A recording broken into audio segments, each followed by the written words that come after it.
బైబిల్‌లో అత్యంత వివాదాస్పదమైన మనస్సును కలిచివేసే సంఘటనలో ఒకటి లోతు అతని కుమార్తెల మధ్య జరిగినటువంటి అనైతిక సంబంధం. అయితే చాలా మంది క్రిటిక్స్ రైజ్ చేసే క్వెషన్ ఏంటంటే, ఒక వ్యక్తి ద్రాక్షారసాన్ని తాగి ఎంత మత్తులో ఉన్నా సరే తనకు తెలియకుండా సెక్షువల్ స్టిమ్యులేషన్ అనేది ఎలా జరుగుతుంది? ఒకవేళ స్పృహ లేనంతగా తాగేసుంటే తన నర్వస్ సిస్టమ్ అనేది మొద్దుబారిపోతుంది. మరి అంతటి మత్తులో ఉన్నప్పుడు, బ్రెయిన్‌కి ఏమీ తెలియని స్థితిలో ఉన్నప్పుడు ఒక హ్యూమన్ బాడీ అనేది సెక్షువల్‌గా ఎలా రియాక్ట్ అవుతుంది? అలాంటి సిచ్యువేషన్‌లో శారీరక కలయిక అనేది ఎలా సాధ్యపడుతుంది? దానికి మెడికల్ ఎక్స్పర్ట్స్ అండ్ స్కాలర్స్ ఇచ్చే సమాధానం ఏంటంటే, ఒక మనిషి మత్తులోనికి వెళ్ళిపోవడంలో కూడా చాలా స్టేజెస్ ఉంటాయి. అందులో 2 ప్రధానమైనవి. ఒకటొచ్చేసి పాస్ అవుట్ స్టేట్. ఇది నిద్రపోవడము లేదా కోమా లాంటి స్థితి అన్నమాట. ఈ స్టేట్లో ఉన్న వాళ్ళు అసలు కదలలేరు. మరో స్టేట్ వచ్చేసి బ్లాక్అవుట్ స్టేట్. ఈ స్థితిలో వచ్చేసి ఒక వ్యక్తి మెలకుగానే ఉన్నట్లు కనపడతాడు, నడవగలుగుతాడు, మాట్లాడగలుగుతాడు, ఫిజికల్ యాక్టివిటీస్లో ఇంక్లూడింగ్ సెక్షువల్ యాక్టివిటీస్లో కూడా పాల్గొనగలుగుతాడు. కానీ మెదడు మాత్రం జ్ఞాపకాలను రిజిస్టర్ చెయ్యదు.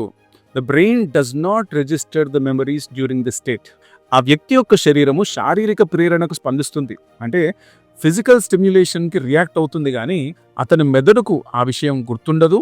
మరియు ఆ సమయంలో అతను ఎవరితో ఉన్నాడు అనేటువంటి విచక్షణ కూడా అన్నిసార్లు కాకపోయినా చాలా సార్లు పనిచేయదు. అయితే ఆదికాండం 19:33 ప్రకారం ఆమె ఎప్పుడు శయనించనో ఎప్పుడు లేచిపోయానో అతనికి తెలియలేదు అని లోతు అతని కుమార్తెల గురించినటువంటి ఈ ఫ్రేజ్ వచ్చేసి ఎగ్జాక్ట్గా బ్లాక్అవుట్ స్టేట్ని సూచిస్తుంది.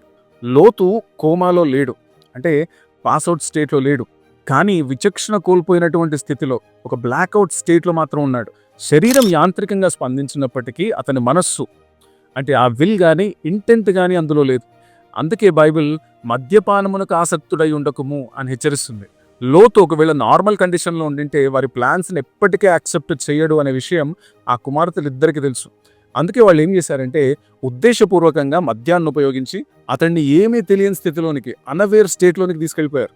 అయితే ఇక్కడ ఇంకో విషయం ఏంటంటే, ఆ ఇద్దరు స్త్రీలు కూడా సెక్షువల్ ప్లెజర్ కోసం ఇక్కడ తప్పు చేయలేదు. వాళ్ళు నిజంగానే సొదొమ గొమొర్రా పట్టణాల మీద కురిసినటువంటి నిప్పుల వర్షాన్ని చూసి ఇది నోవహు కాలం నాటి జలప్రళయం లాంటిదని భావించి భూప్రపంచం మీద మనుషులందరూ కూడా చనిపోయారు అని పొరబడ్డారు. అందుకే లోక మర్యాద చొప్పున తమను పెళ్లి చేసుకోవడానికి పురుషులు ఎవ్వరు కూడా లేరు అని భ్రమపడ్డారు. దేవుడి మీద ఏమాత్రం కూడా ఆధారపడకుండా ఆయనకు వ్యతిరేకంగా పాపం చేశారు.